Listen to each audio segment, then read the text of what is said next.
Establishment of Human Rights Commissions in India.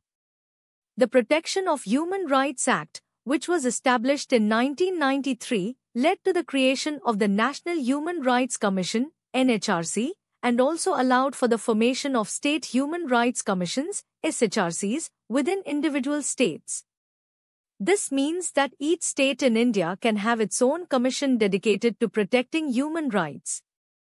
The State Human Rights Commission has the authority to look into cases of human rights violations, but their power is limited to specific areas.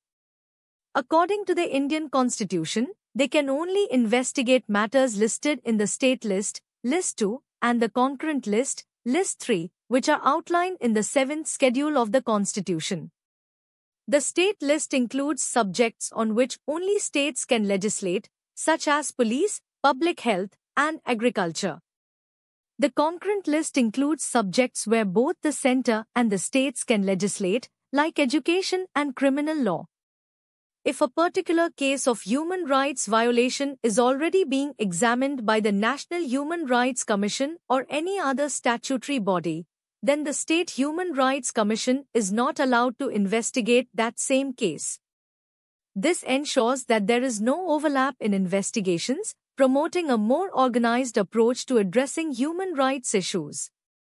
The central government holds the power to assign responsibilities related to human rights in union territories to the State Human Rights Commissions, but this does not include the union territories of Jammu and Kashmir and Ladakh. In these regions, the human rights functions fall under the purview of the National Human Rights Commission. For other union territories, like Delhi, the NHRC takes charge of human rights matters. In summary, the establishment of the State Human Rights Commissions under the Protection of Human Rights Act aims to safeguard and promote human rights at the state level, keeping in mind the limitations and the distribution of responsibilities outlined in the Indian Constitution. The NHRC and SHRCs work together to address different aspects of human rights, ensuring that there are dedicated platforms for individuals to seek justice and support when their rights are infringed upon. Composition of the State Human Rights Commission.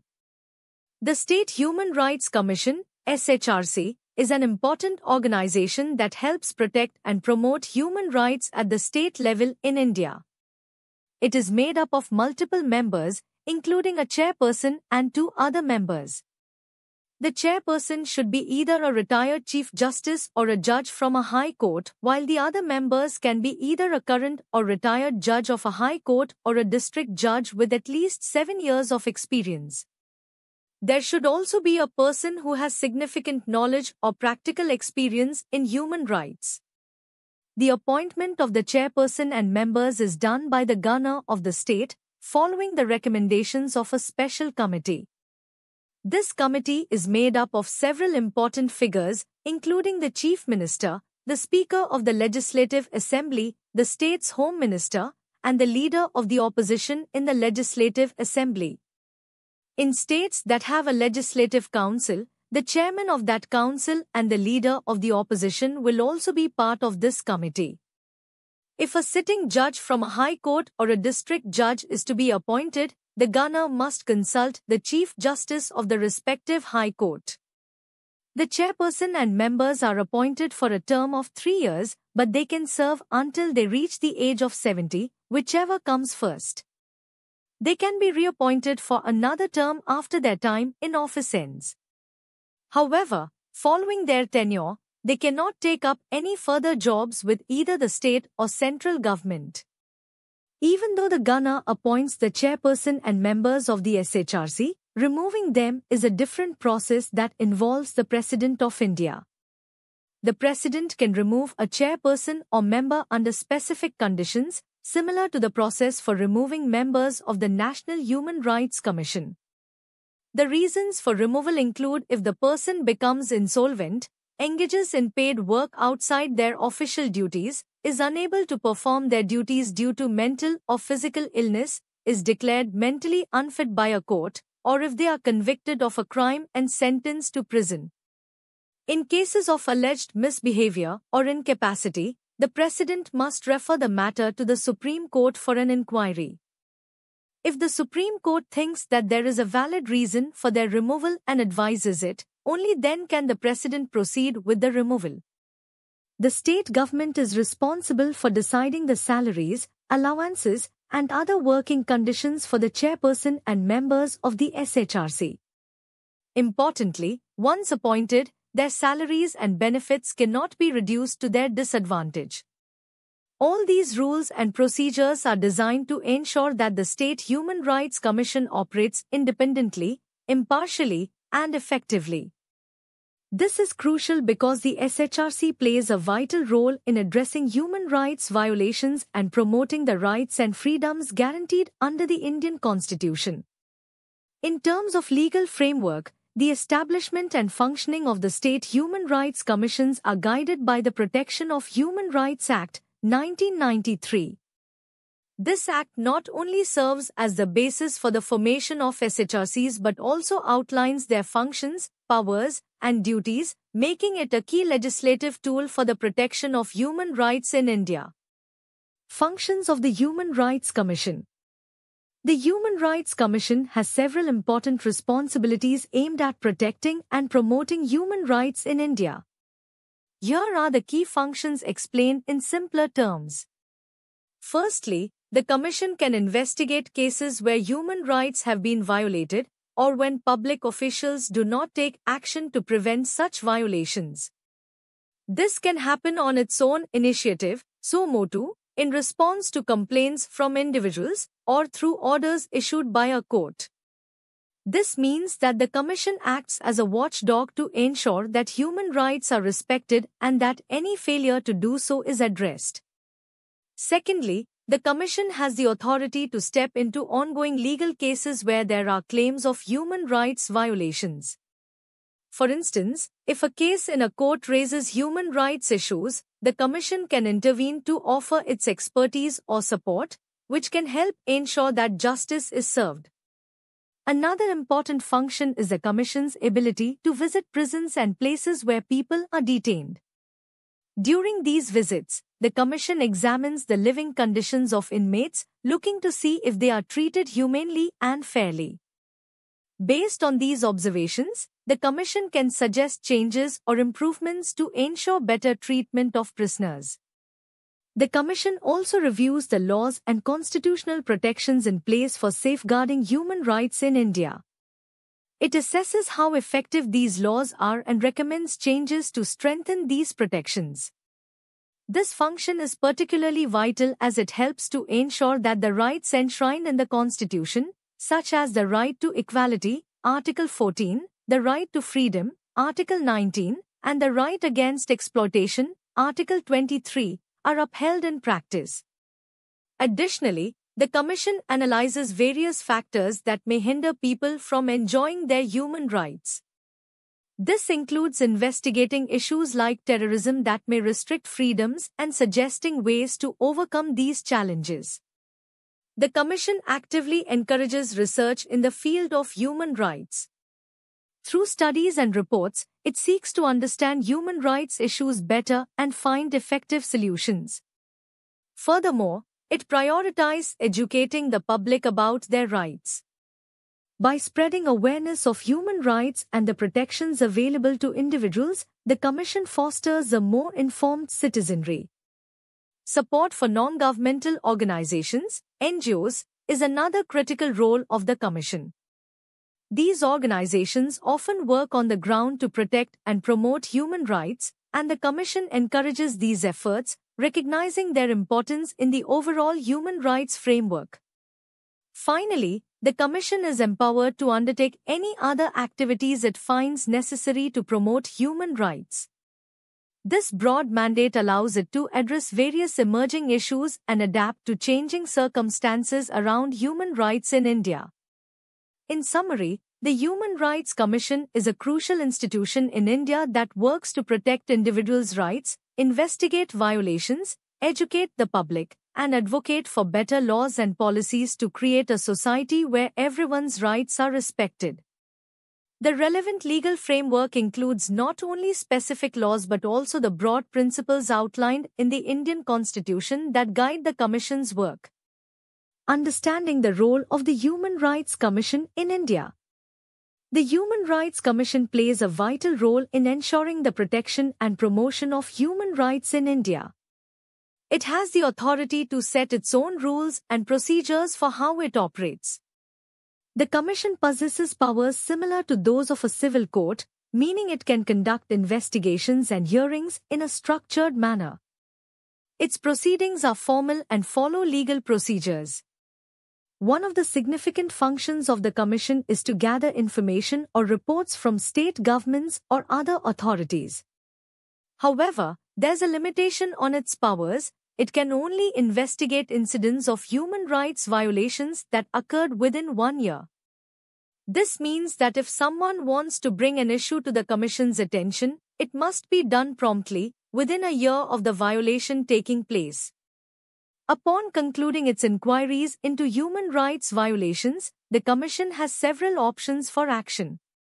Firstly, it can recommend that the state government or relevant authority provide compensation or damages to the victim.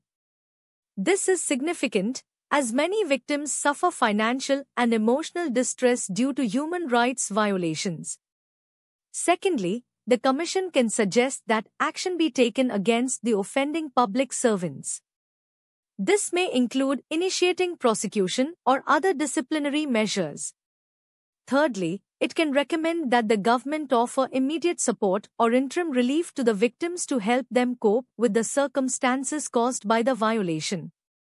Additionally, if necessary, the Commission can approach the Supreme Court or a state high court to seek specific directions or orders. However, it is essential to understand that the role of the Commission is primarily advisory. It does not have the power to impose punishments or provide direct relief, including financial compensation, to victims. Its recommendations are not legally binding. Although the Commission's suggestions are important, state authorities are not required to act on them. Nevertheless, the state government must respond within 1 month, informing the Commission about any actions taken based on its recommendations. The Commission also prepares annual reports or special reports detailing its activities and findings. These reports are presented to the state government and are then made available to the state legislature. This process includes a memorandum explaining what actions have been taken regarding the Commission's recommendations and providing reasons if any suggestions are not accepted. The legal framework for the Commission's establishment and operation is defined by the Protection of Human Rights Act, 1993. This act lays down the guidelines for the functioning of the National Human Rights Commission, NHRC, and State Human Rights Commissions, SHRC, in India. Article 22 of the Indian Constitution guarantees certain rights related to arrest and detention, while Article 21 provides the right to life and personal liberty. These articles form the basis for ensuring that human rights are respected and protected by the Commission's work. In summary, the Human Rights Commission in India serves as an important body in safeguarding human rights. Though it has limitations on its powers, its recommendations and reports aim to improve the situation for victims of human rights violations and hold responsible parties accountable. Understanding the Commission's role and its legal backing is crucial for anyone interested in human rights and governance in India. Human Rights Courts in India. The Protection of Human Rights Act, which was enacted in 1993, plays a critical role in safeguarding individual rights in India. One of the key features of this act is the provision for the establishment of human rights courts in every district across the country. The primary aim of setting up these courts is to ensure that cases involving violations of human rights are dealt with promptly and efficiently. The state government has the authority to create these human rights courts, but this can only happen after obtaining agreement from the Chief Justice of the High Court for that respective state. This requirement ensures that the establishment of these courts aligns with the judiciary's standards and that they follow the rule of law. To manage these courts effectively, the state government is responsible for appointing a public prosecutor who will represent the state in human rights cases. Additionally, in cases where specific expertise is needed, the government can choose an advocate who has at least 7 years of legal practice as a special public prosecutor. This ensures that the cases are handled by qualified individuals who have substantial experience in legal matters. The establishment of human rights courts strengthens the framework for protecting human rights in India and offers a specialized venue for addressing these important issues.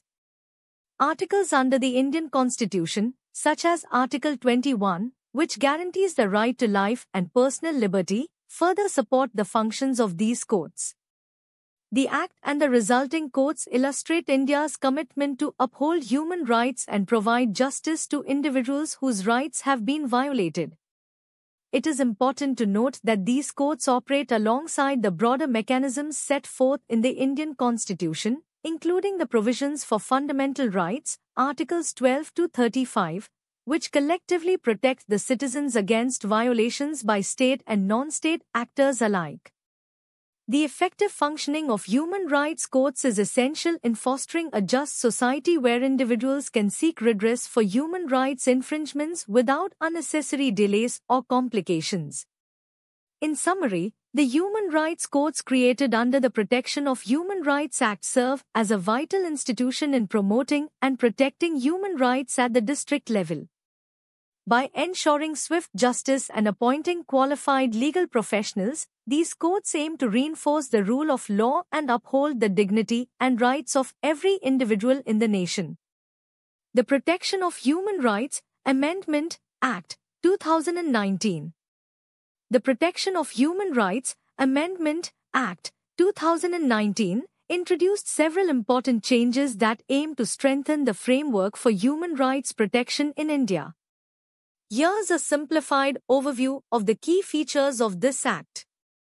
One notable provision of the 2019 amendment is that it allows a person who has served as a judge of the Supreme Court to be appointed as the chairperson of the National Human Rights Commission, NHRC. Prior to this amendment, only the Chief Justice of India was eligible for this position. This change expands the pool of qualified individuals who can lead the NHRC, potentially bringing more experience and expertise to the role. Additionally, the amendment increased the number of members in the NHRC from 2 to 3. Out of these members, at least one must be a woman, ensuring better representation and acknowledgement of women's perspectives in human rights issues. Furthermore, it also made the chairpersons of the National Commission for Backward Classes, the National Commission for Protection of Child Rights, and the Chief Commissioner for Persons with Disabilities members of the NHRC by virtue of their positions. This inclusion of different perspectives is vital in addressing a broader spectrum of human rights concerns. The term limit for the chairperson and members of both the NHRC and the State Human Rights Commissions was reduced from 5 years to 3 years.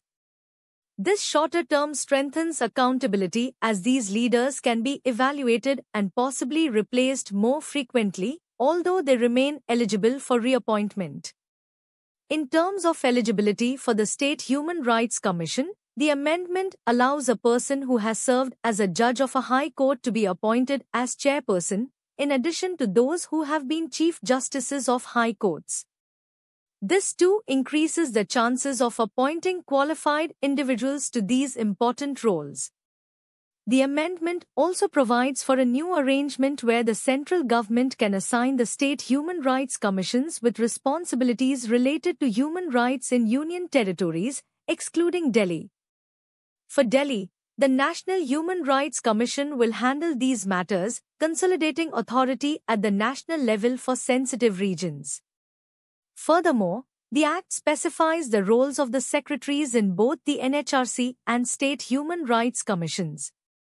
The Secretary General of the NHRC will manage all administrative and financial powers, except for judicial functions and those related to making regulations, under the oversight of the chairperson.